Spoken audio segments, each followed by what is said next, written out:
guys! Good afternoon, good evening Pinas. Today, magluluto tayo ng lamb. Sa Pilipino is karni. Karning baka or karning tawag niyan. Kanding. Dito is lamb, yung karnero nila. Yata yan. So, ito yung mga ingredients, guys. Ito. Barat. Cumin. Coriander. Black pepper. And 2 chicken cube. Dalawang gamit ko dito kasi yung isa, sa ano to guys? Sa Moloki. Kasi magluluto tayo ng lamb with moloki and rice. Sa partner nila is moloki yung ilang soup.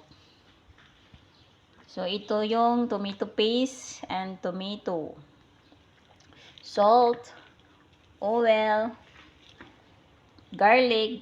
Kani siya para din siya sa moloki ang garlic. And then itong sili, saka onion at saka sweet corn. Ito yung karne nila guys. At ito itong rice. 5 bisis ko to ginahugasan. Tapos ginasoko dayon ng ginababad ko ng tubig kasi mabaho itong rice nila dito. Basmati rice to, ilang rice nito. So, umpisahan na natin guys. Ito, yung gamit ko is yung pressure cooker para 40 minutes luto na to.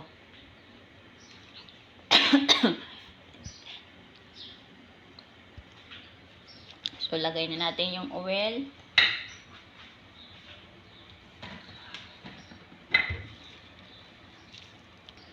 Lagay na natin ng oil guys.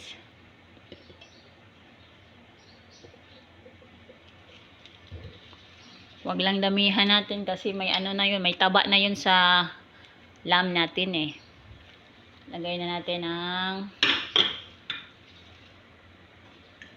onion.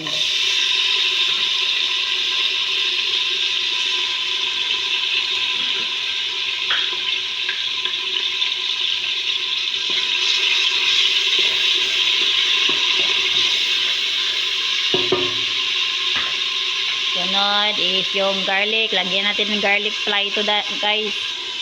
So guys, yung garlic. May garlic na dyan guys.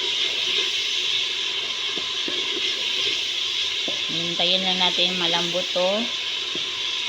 Ng ilang minuto.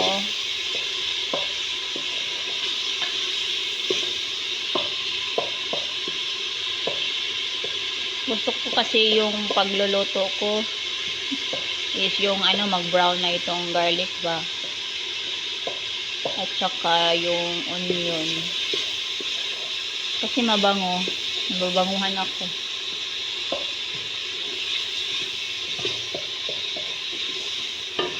Hintayin natin ilang minuto guys. Ito guys, okay na to guys.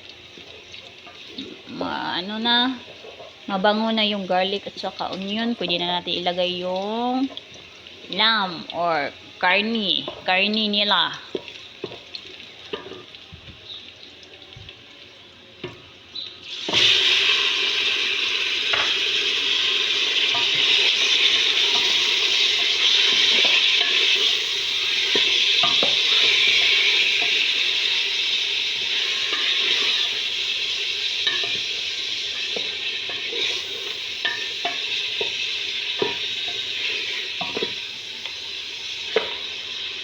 Hintayin lang natin ng ilang minuto guys. Lagay na natin yung mga seasoning, yung ibang mga ingredient nito. Hintayin natin ilang minuto to. Balikan natin guys. stir natin. Konti.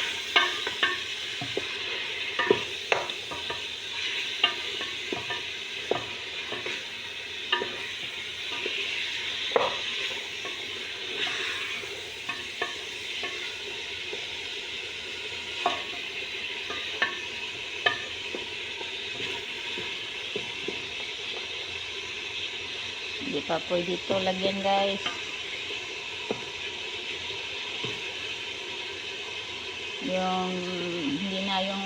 Yung ano na ba? Yung alam mo, yung wala ng dugo sa kanila. Pwede na yung lagyan. Balikan natin maya. Ilang minuto. So guys, okay na to. Pwede natin lagyan ng ano.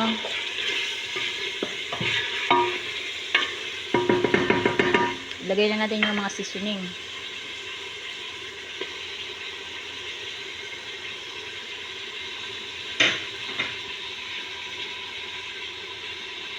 Ito yung tomato at saka tomato paste.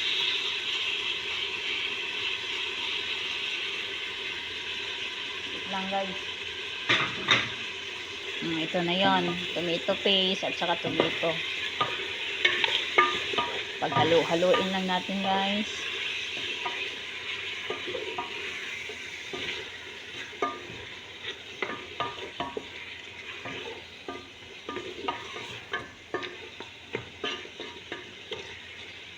Bigyan natin ng asin, konti.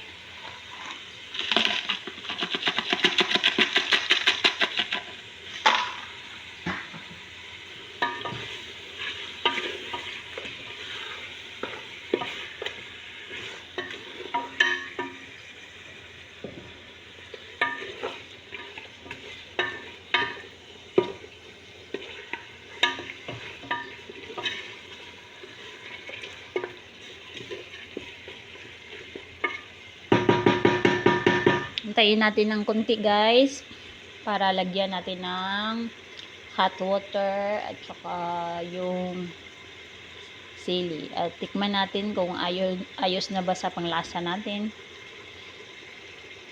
Hintayin natin ng ilang minuto, guys. Babalikan natin maya. So guys, kunting uraw, kunting halo.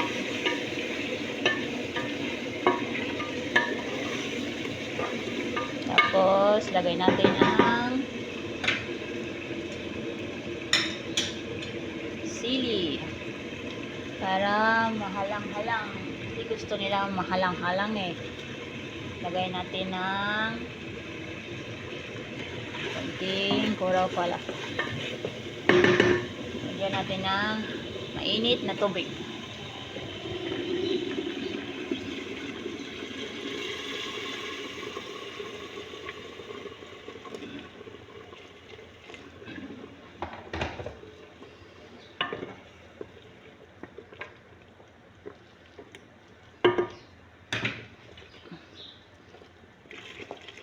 Apaw lang sa karne ang tubig nito, guys, kasi pakukuluan natin nito ng 30 minutes. 30 to 40 minutes. Tapos lagay natin yung sweet corn. 10 minutes before matapos, lagay na natin yung sweet corn, guys, para malambot na.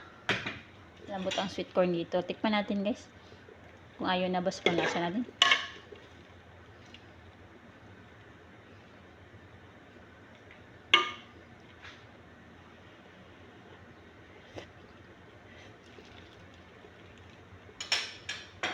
Konting salt pa, guys. Nilagyan natin ng salt.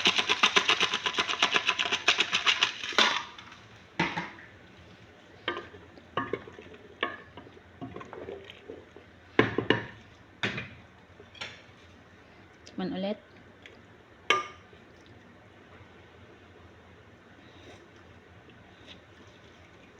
Okay na, guys.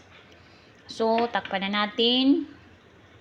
Mga 30 minutes or 35 minutes.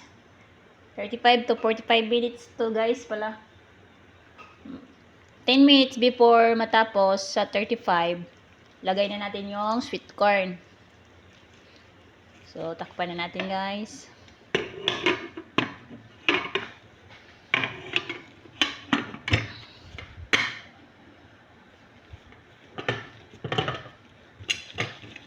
Babalikan natin to maya guys.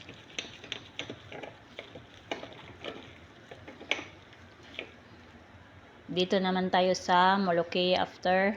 Hi guys, sa Molokhia. Dito na tayo sa Molokhia. Or Saluyot sa atin, sa Pinas, Saluyot.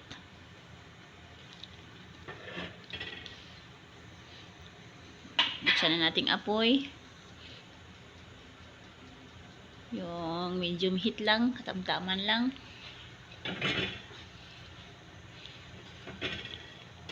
Lagyan na natin ng ano guys, oil or mantika.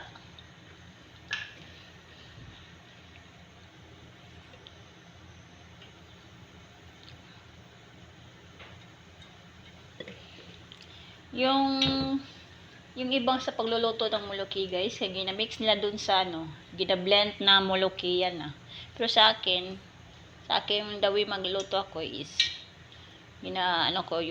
ginasuti ko muna yung tawag niyan garlic, or gina-fry ko muna yung garlic bago ko ang Molokhia. So kina siya. Lagay na natin ang ano guys, garlic.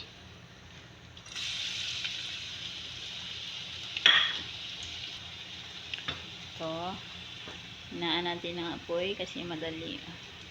Hihina na naman kaunti ito.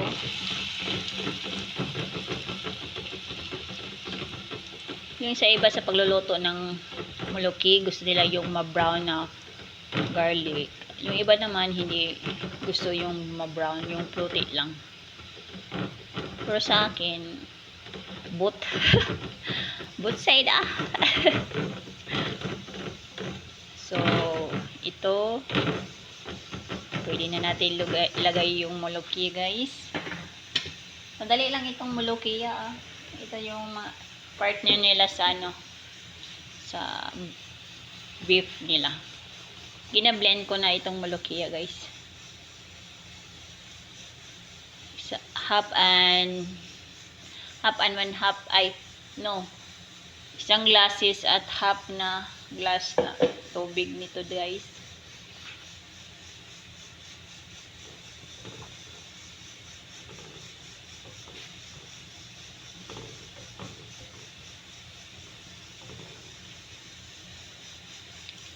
Yan lang. Tapos lagay na natin yung Maggi cube, chicken Maggi cube, at saka timplahan na natin ng salt.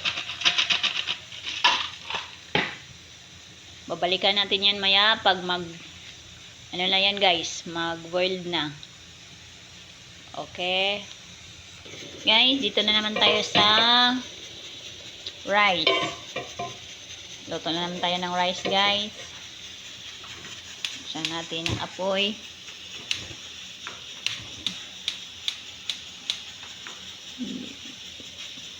Naan lang natin to guys. Lagay na natin ng konting oil, cooking oil, at saka yung olive oil guys. Ginamix ko lang yan. Pero pwede kayong gagamit ng butter or ghee. Ghee na oil. Ghee na oil guys. So, okay na yan. Pang ano lang sa pangluto sa lagay natin ang onion guys. Onion guys, ito hintayin nyo talaga itong ma-brown na ang onion. Yung iba gusto mag-brown, yung iba yun naman hindi. Pero mostly sa kanila mga Middle East people, gina-brown nila. So sa akin, Okay lang naman sa nanay ko kung hindi i-brown ko or ito, puti lang. Okay naman. Kasi ayaw ko ng makulay na rice. Gusto ko yung puti lang na rice. Kaya hindi ko masyado gina-brown.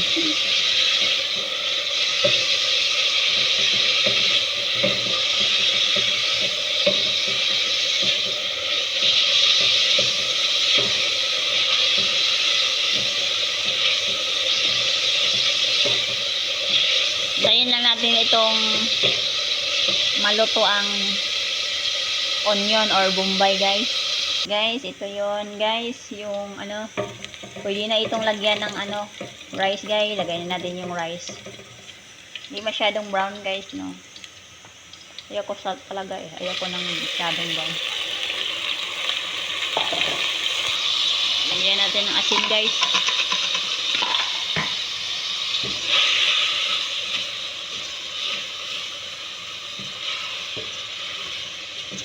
Lagyan natin ng mainit na tubig.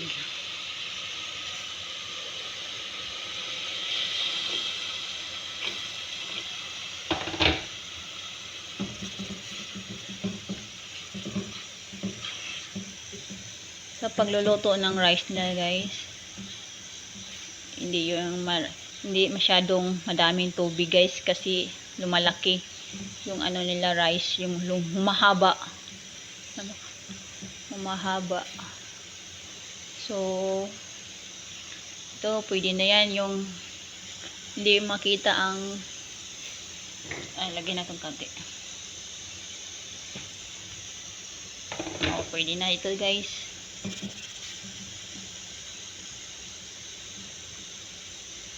So, yung hindi na yung makita yung rice niyo, guys. So, pwede na yan. So, balikan na natin mamaya. Takpan na natin. Saan ba yung takip pa?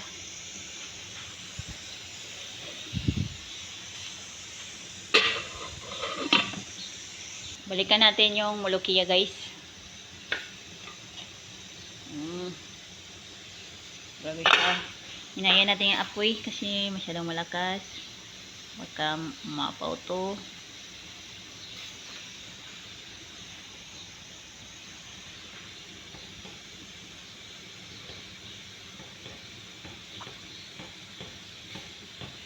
Stir natin ng konti.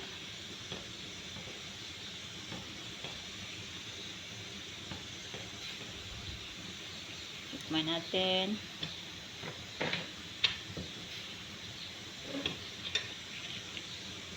Kung okay na ba to. Ayun sa panglasa natin, guys.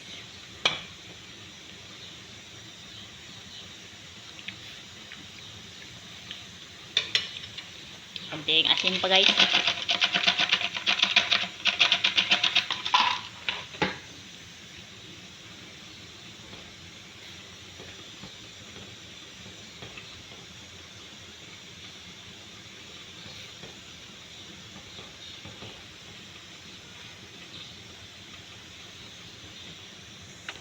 Takpan natin, hindi yung takip na takip, yung ano lang, ganito lang.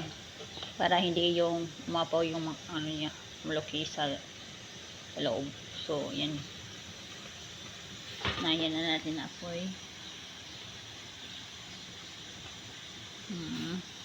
So, check natin ang rice. Dasig lang, guys, ano. Madali lang, oh. Hindi pa to, guys. Balik tayo maya, balik. Buksan natin ang rice, guys. Haluin na natin. Sa ganitong ano, pwede na natin yung hinaan natin apoy.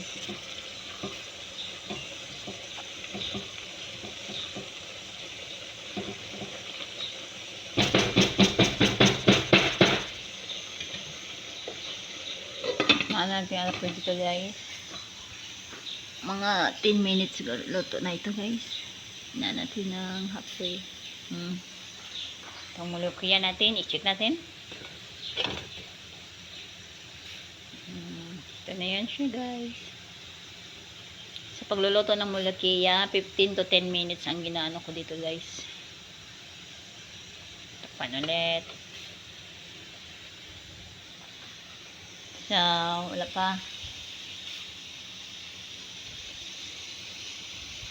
Okay, balikan natin yung molokian guys. Okay na to guys. After 15 to 10 minutes. Okay na, luto na to guys. Madali naman ito maluto. So, tapos na. Tapos ng molokian natin guys. Takpan na natin. Patayin na natin yung apoy. Patay na. Dito na naman tayo sa rice.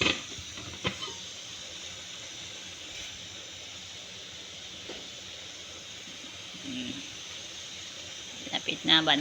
Balikan natin mamaya to. So, wala pa. 5 minutes lang. So guys, before 10 minutes, bago maluto ang ating lamb, ilagay na natin yung corn.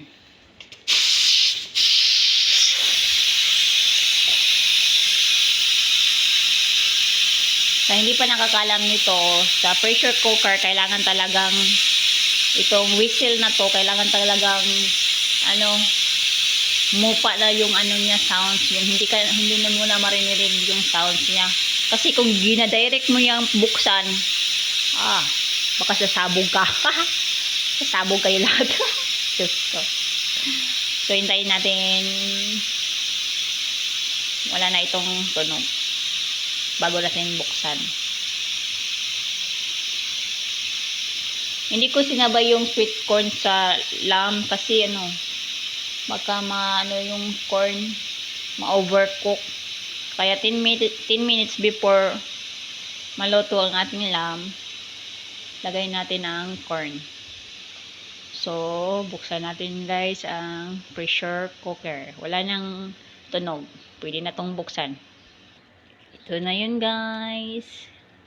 Lagay na natin yung sweet corn ha. Nakalimutan ko pala. Pwede pala itong lagyan ng cinnamon. Kalimutan ko talaga maya guys. Pero pwede naman nyo ito isabay sa sa corn. Ang cinnamon. So, lagay na natin ng corn. Pang toppings ito maya sa nila. So, ito sa kanin.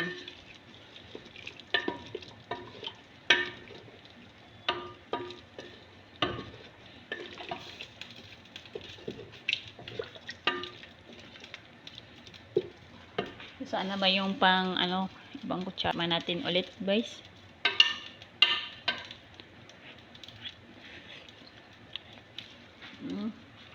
Okay na to guys. Takpan natin.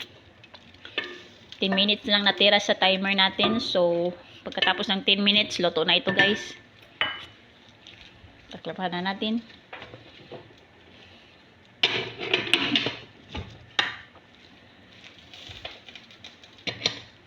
Balik tayo dito sa rice natin guys.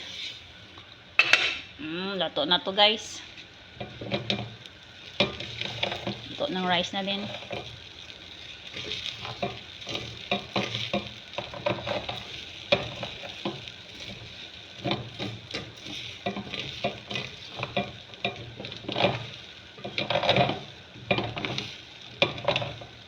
So,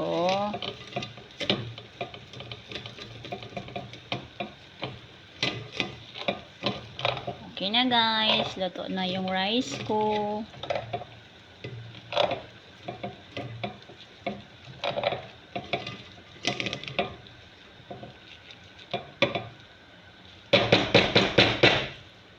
Salamat.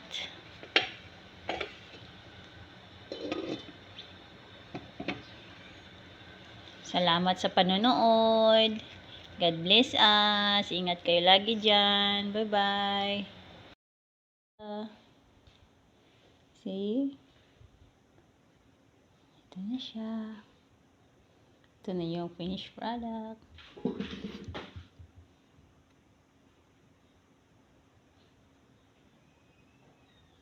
Sarap. Sarap tingnan guys. Sarap.